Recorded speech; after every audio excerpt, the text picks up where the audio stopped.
सोचिए एक ऐसी सुनसान पहाड़ी और उस पर खड़ा एक बंगला जहां से हर रात बस चीखें और एक ऐसी हंसी सुनाई देती है जो रूह कंपा दे। लोग इस जगह को कहते हैं कब्रिस्तान का बंगला। और इसकी कहानी वो तो खून से लिखी गई है। तो इस कहानी की शुरुआत होती है एक बहुत ही डरावनी चेतावनी के साथ। बंगले की दीवारों पर खून से लिखा हुआ था, तुम्हारी मौत हूं मैं।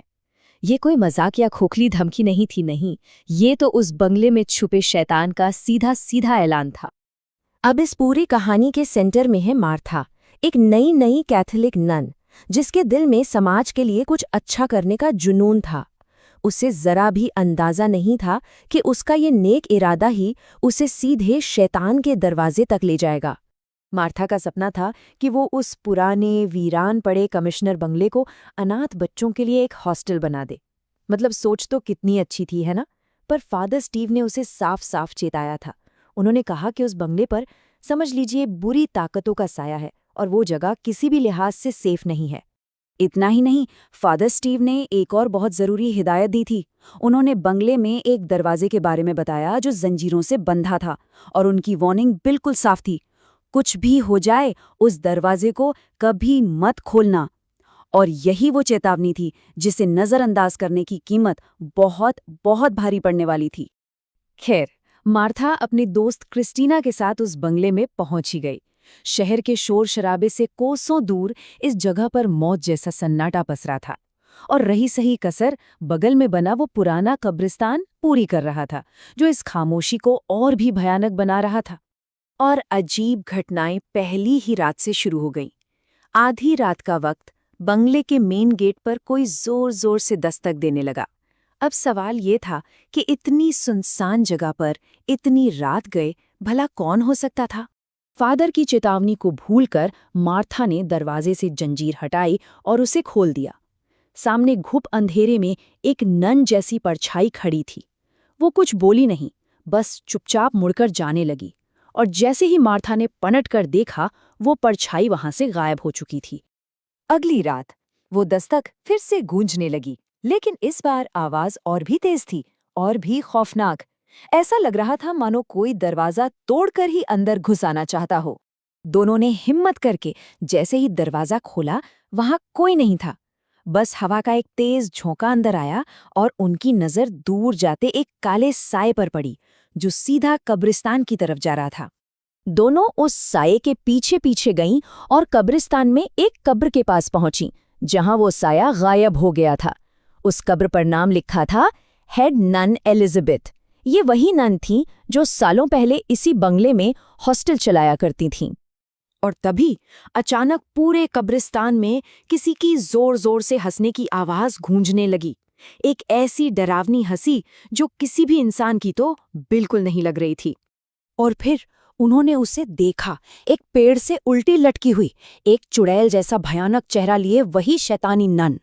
उसे देखते ही दोनों की चीख निकल गई और वो अपनी जान बचाने के लिए बंगले की तरफ भागी।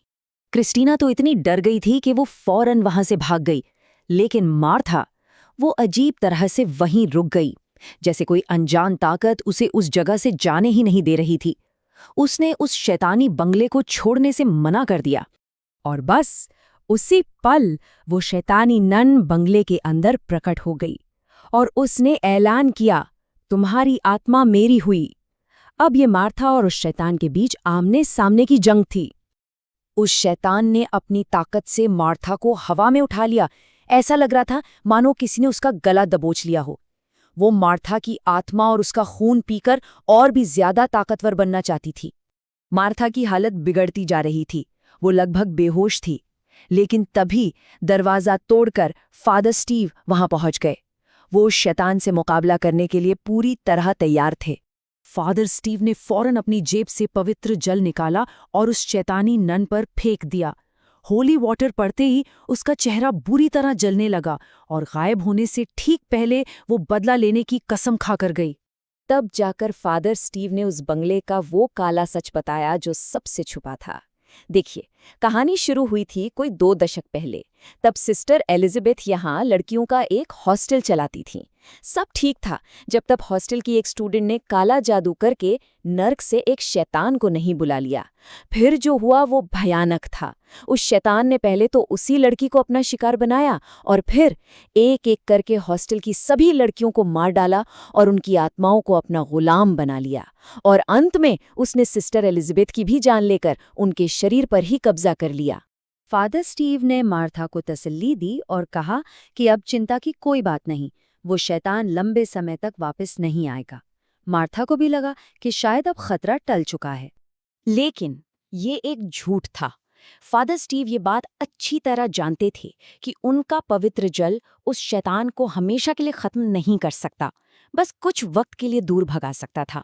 उन्होंने मार्था को शांत करने के लिए ये सच उससे छुपा लिया। और यहीं पर कहानी का सबसे खौफनाक मोड़ सामने आता है।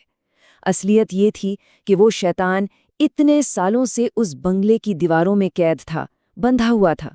लेकिन जब मार्था और क्रिस्टीना उसका पीछा करते हुए कब्रिस्तान तक गईं, तो उन्होंने अनजाने में ही उस बंधन को तोड़ दिया। जी हाँ, वो शैतान अब आज़ाद था। और सिर्फ वो ही नहीं, उसके साथ उन मारी गई लड़कियों की सारी गुलाम आत्माएं भी अब आज़ाद थीं। मतलब फादर स्टीव की एक छोटी सी या कहिए बहुत बड़ी गलती ने उस शैतान को पूरी दुनिया में कहर बरपाने के लिए खुला छोड़ दिया था। और ये कहानी हमें एक बहुत ही डरावने सवाल के साथ छोड़ जाती है। अब वो आज़ाद शैतान कहाँ जाएगा और उसका अगला शिकार कौन होगा?